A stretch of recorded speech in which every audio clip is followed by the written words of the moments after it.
BTech drop out అయిన ఒక అబ్బాయి story. BTech first year second year చదువుతున్న టైంలో వాళ్ళ నాన్న ఒకరికి షూరిటీ ఇచ్చి 40 lakhs అప్పు మీదకేసుకున్నారు. దాంతోపాటు బ్యాంక్లో కూడా 40 lakhs లోన్ అప్పు ఉంది.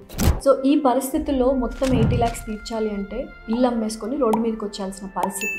ఆ టైంలో వాళ్ళ ఇంట్లో వాళ్ళు బీటెక్ డ్రాప్ అవుట్ అయ్యి నువ్వు ఈ అప్పు తీర్చాలి అన్నప్పుడు ఆ అబ్బాయి బీటెక్ డ్రాప్ అవుట్ అయ్యి ఒక చిన్న కంపెనీ పెట్టి 7 to 8 monthsలో 40 lakhs అప్పు తీర్చడమే కాకుండా బ్యాంక్ లోన్ కూడా క్లియర్ చేశాడు.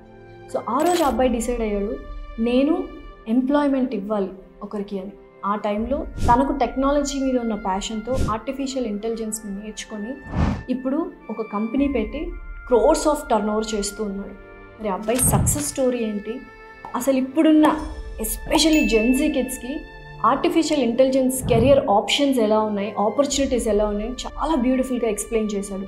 So please go and check out this podcast. It is in social post achievers YouTube channel. కింద లింక్ క్లిక్ చేస్తే ఫుల్ వీడియో వస్తుంది.